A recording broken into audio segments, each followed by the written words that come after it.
Hey, my name is Scotty, and in this tutorial we're going to be sketching these sea creatures right here using my loose ink and watercolor sketching technique. We'll start with the sea turtle here, the loggerhead sea turtle. So I'm looking at the shell first because that's the biggest shape, and I'm comparing the width of the shell from the back and comparing it to the height of the shell. And the height is actually about half the width. So let's draw that shell first and then add on the other features. So we'll start with the width and we'll put 2 dots on our page here. So one there and one here. So put a dot in the middle between those 2 dots. And now that width there, we can turn with our fingers, just lock your fingers. So we'll come up from this point and do a loose back line like that. Bottom side, let's do that again, and then to here. So let's try and give that a bit more of a round shoulder. So that quarter there, so that was half, and then that was a quarter. And I'm coming at an angle, and then make that shape. So I can come back in, put it up there, and then that distance there, we come out. So I'm trying to get that silhouette. I'm concentrating on the silhouette, not looking at the details. From this point, it's lower than this fin. So go down, it's like a wing, and then starts to kink in. Out, curves out, and then down. And then draw that circle there first. It's just a curve that goes down there around the top of the neck. It go up and down just to follow some of those shell shapes there. Loosely create some lines here that go around here to create my first big one in the middle. Lines that continue that around. Just do your best. Keep some big ones around the outside and little ones on the inside. They're cool, and then get the next biggest ones. So let's get those in those nice big shapes. And now I'm just following the outside of some of these weird shapes around the neck. Nice bits here, gets further back. A few little wrinkles on the top of the eye. So I'm happy with the line work for the turtle. Now let's move on to the jellyfish. So I measured the width and compared it to the height. And once again, that width there at the bottom, we can see there with those 2 dots, and the height is actually half that width. And put 2 dots for the width, and there's a subtle angle, so angling down maybe a little bit higher there. Coming out there, I can see it curves out and then starts to curve back towards that height. Just some curves, loopy curves like this, more loopy lines. And now we want to measure out the length of the tentacles. So I got the width, so I measured the width there we had already. Went down from that middle point, and it's almost 2. I can go down again, measure that, down to there. So we come down, and I'm just folding my way back and forth, and then back in. It's see-through, very transparent. Folding still backwards and forth, then down to a point. Let's go back and forth again, coming across here, and there's something crazy there. Proportion is looking good. Around, oh, went a bit further than my dot. Come back like that, see, there's a nice, see it goes around. Make sure your lines are really thin now and light. And really you can make these different and make them look a little bit sharp on the end, the line work.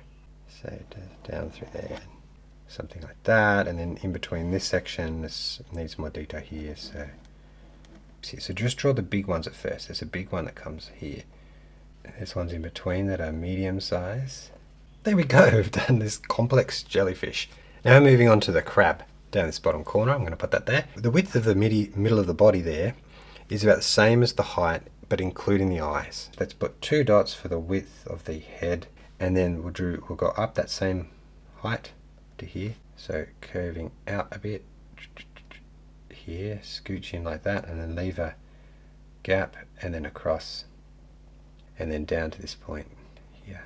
There's an oval shape there, but then curves back down to the head.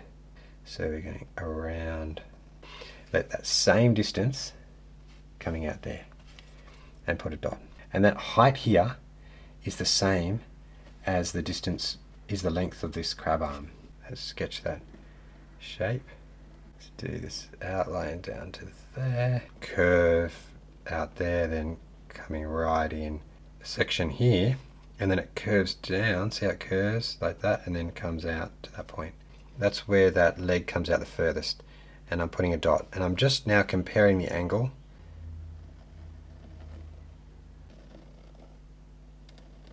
So have from the side of the head, measure across here and put a dot there.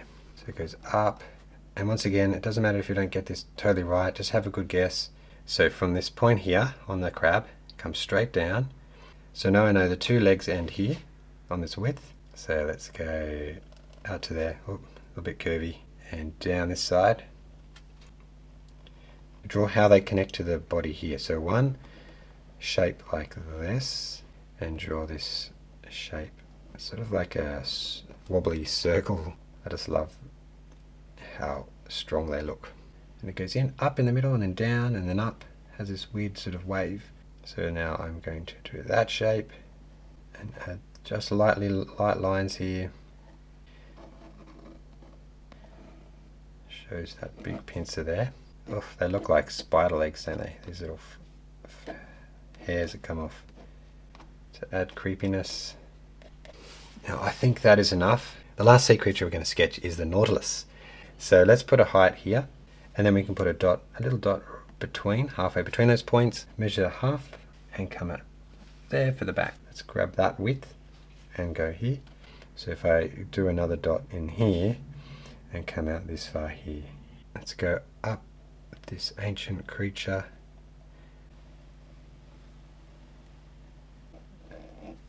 Some of these little tentacles. Apparently it can have more than 90 tentacles around here. So it's high, it comes in higher than the middle, goes up and then down to there. And has a circle in the middle for the eye. Wobbling, different thicknesses. So I can see I'm just drawing them very lightly again, and that'll make sure your stripes don't look too thin. A thing like that, because it's hard to draw the little stripes there. Okay, we're going to start our watercolor, and I'm using a round 10 brush. So we're going to add burnt sienna into the palette, and just leaving white surrounding each of these shapes. I'll try and do this quickly. And if they touch, it's okay, this because they're all the same color anyway. So this also has burnt sienna. So just pop that in there. So around like that. Cause this just a little bit of that color streaking through. Going to use cadmium yellow. So a bit on the claws, but leave lots of white around it. Completely bright yellow.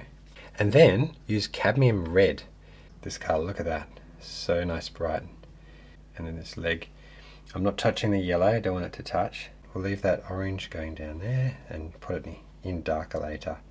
Little sections here of the flippers is going to be alizarin crimson, and we'll add Payne's grey to match the tone. Okay, so just within those little shapes, but leaving white. And I'm just doing a stroke above there. Patterns, so be careful here. Just little dabs that go around. Wrinkly lines that we painted. Let's add some pink here. So we're getting this purple color for our Nautilus. Where is he? There he is. They start quite light at the top here, so add lots of water to your mix so it's not too strong. Payne's grey, and I'm just going to put it in there backwards and forth where those lines were. And little dots, like so it looks like it's spreading out from there. Now on the other side, it's very dark here, you can see. Just on the side of the mouth. So don't make it continue the whole way, just break it as you go, little broken sections on the edges. And so what we're going to do is now add some splatters across here, or dots. So just to give that shell a little bit more interest, big dots, small dots, probably small dots towards the middle, a bit of a dark dot. They're almost like my dark highlights, bright blue. So I have turquoise, so starting at the top there, and going a little gap around, going around these bits here. Let's add a shadow layer here, and then so close to that turtle, up between there. I shouldn't let the other side dry, so continue that around, and then it will make the white parts of the crab stand out more. This shadow coming out from each of their legs. The body would be quite big going all the way back. Bulk of the shadows behind this leg. So the most important detail of one of the Nautilus with the white pen is those dots. A white paint here as well. Then some bigger ones through the middle as well, just between the bigger ones. We're going to add these lines that follow the black lines that we've already done. So pick a side and just go through them like this. And then the turtle, we have some lighter spots. So just like we did our dark spots or dark highlights, let's add our actual highlights. If you look closely at the photo, it has lots of little reflecting lights, or even just through this part there, there's reflections through there. So that's how I sketch sea creatures with ink and watercolor. Thank you for following the process, and I hope you learned something today. If you want the full tutorial so you can follow along, it's a very long tutorial, you can find that on my Patreon membership. So I've got the full tutorial, the high-res references, we've got the templates there, and you can also share your work in my community, a warm and friendly community. You can join, share your work, and I can see your work there as well, and you can ask any questions. Otherwise, thank you so much for watching. There's another YouTube video right here, and I'll see you in the next one.